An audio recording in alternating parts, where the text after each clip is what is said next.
Well, hey folks, how's it going today? I hope everybody's doing really good. Well, I'd just like to go over a couple things that would sort of expand on what we did yesterday.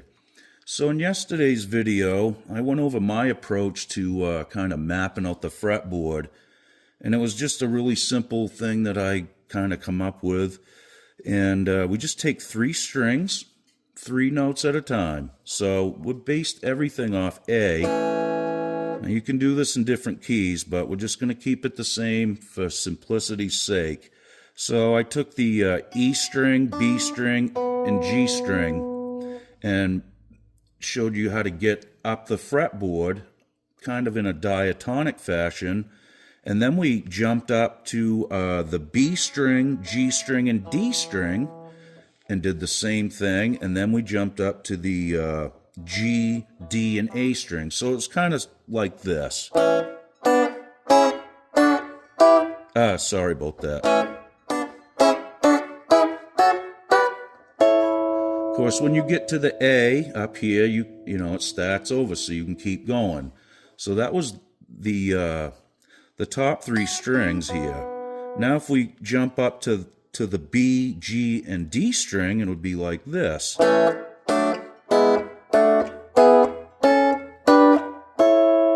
Okay, we can start over again. Now let's jump up one more set of strings.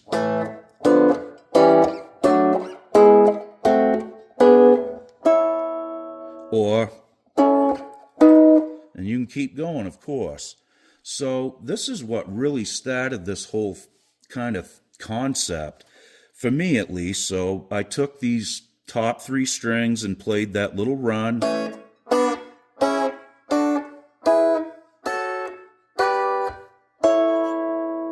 Okay, once I figured that out, I was just noodling around, playing some blues licks like we all do, you know. Usually we would resolve to or whatever. So I was looking for something different, and I was noodling around with this little thing with the 3 strings.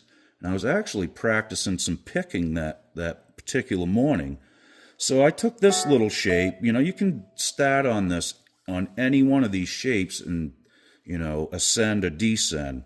I happen to be practicing this little picking exercise, which I like to practice that stuff up near the 12th fret. If I'm going to do a bunch of drills, you know, and try to hone my picking hand. And I don't want to do it down here where it's more stressful on the hand. I'll refine it up here where it's easier to play, and then I'll move it around. So that's something you may want to think about. Just saves on stressing your hand out and cramping up. So we took this little shape right here. Okay, so 12th fret, E string, 9th fret, E string, and then the B string in the 10th, and the G string in the 11th. Okay, so I was just noodling like this. Okay, just that simple picking. Now, it's a little tricky at first because you're string hopping and all that. And that's why I like to work on this stuff, because it really is a challenge at first. But as you get doing it more, it'll seem a lot easier. So I took that shape. Now I'm just going down, up, down, up. So the next note I'm going to play is a downstroke, again, where I started. So down, up, down, up, down, up, down, up, okay? Now you can reverse that too and mess around with that. You can break that up into like rudiments like a drummer would. We'll get to that in a second, but so take that first one. Then I just dropped it down a whole step. Okay? And then I went to this shape, which we worked on yesterday. Okay? And then... sorry. This is an odd position to play in, but I'm trying to like get the fretboard in there too so you guys can really see it. So, you know, I just started using that little descending thing.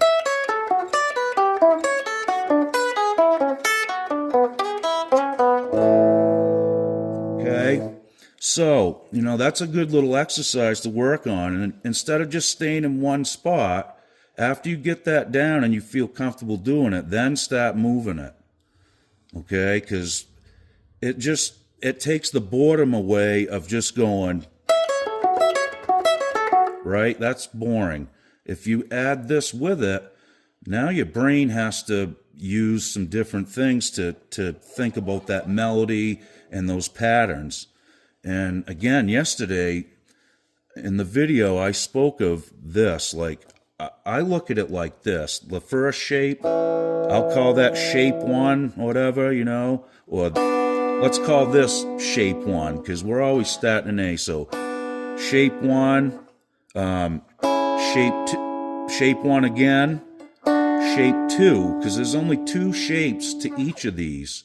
You only change your grip once on any of the strings. So we got shape 1, shape 1, shape 2, shape 2, shape 1, shape 2, and A.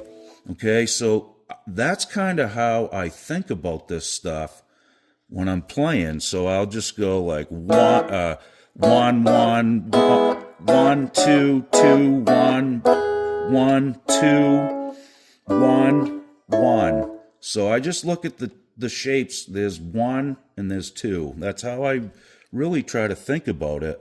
I don't try to think about what the chords are at first. Now, that's something you want to do. You want to know what these chords are. This grip is this, like the first grip. So, that's a D. Here's a D chord. That's actually D over F sharp, I would call that. I'm not a theorist by any means, but so it's good to learn those, okay?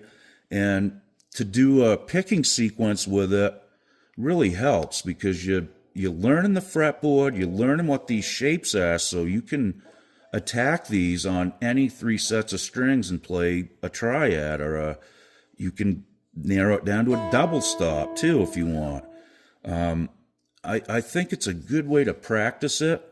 So you're learning the shapes, you got a picking sequence going. You're not just staying in one spot and just picking and picking and picking. So your brain has to kind of separate what's going on there. So here's another little thing that I like to add into these things when I work on them. If we take this little simple picking sequence, okay, now what I will do after I get bored with that, I'll move it, and I dropped it down a half step. Okay, now I just want to show you something really simple. We take this shape and just raise the B string a half step. We get a major sounding triad instead of the minor one. So if I start with this minor one and play the major one and major stuff, from there out, you get that kind of major scale sound. Now, what I will do sometimes is not play that major. I'll make it minor, which gives it a little bit of a rub, but it goes by so quick that it really doesn't even really rub, I guess. You don't really catch it. So, see, okay, here's one more thing. You can take it one step further, all right? If you get bored doing this, which I do, all right, so if you just work on the phrase first, one position, then work on, a half step, a whole step below, and switch them. Right? Now, once you get bored with that, here's something else you can add to it. This first note, okay, let's slide that in from a whole step below. You could do it a half step too. So a whole step below will slide up. What? I almost slid that one in, which you can get there too. That would be my next expansion on this. But let's just keep it simple for now. So we'll approach it from a whole step below with a slide up to that note.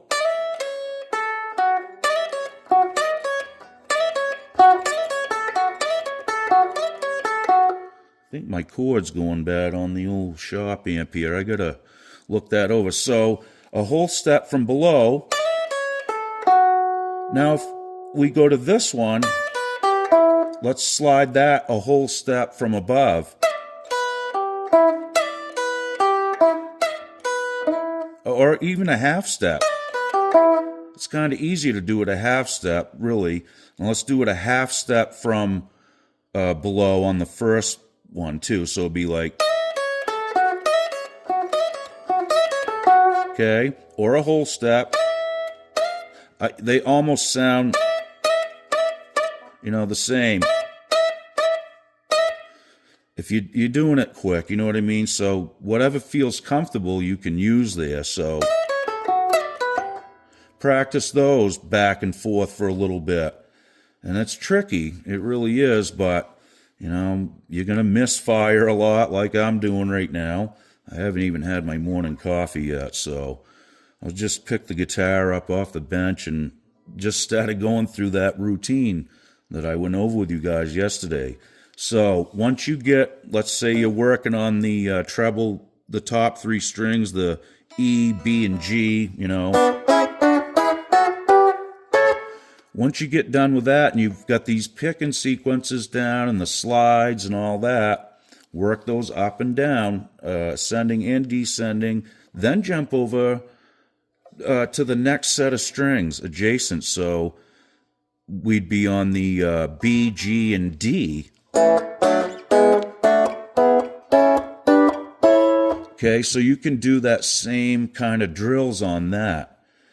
And, once you get these shapes together, start experimenting with them by, flatten one note of that grip. So if you took that, right, or flatten, let's see if I can do it. There we go. So, you change one note, just flatten one note. Try that on all those grips that I showed you. And that's going to take you into some cool territory. And again, once you've memorized the shapes, you can memorize the other shapes by dropping one note. Flatten one note on any one of those grips, and it's going to turn you into a minor. It could be a diminished feel. This is kind of stuff that I gathered from watching some Pat Martino videos one time. If you've never heard of Pat Martino, man, he really had a cool concept about that stuff. So check that out as well. Well, I hope this helps, folks. Again, I'm just trying to, leave you with something else to expand on. If you're going to learn those shapes, on any one of those strings, get those learned first, then add the right hand technique, and then try the approaches from below and above, and then try just flattening one note of any of those grips and see what those chords sound like, or those triads, if you will. All right, guys. Well, thanks again for watching. We'll see you real soon. Be good.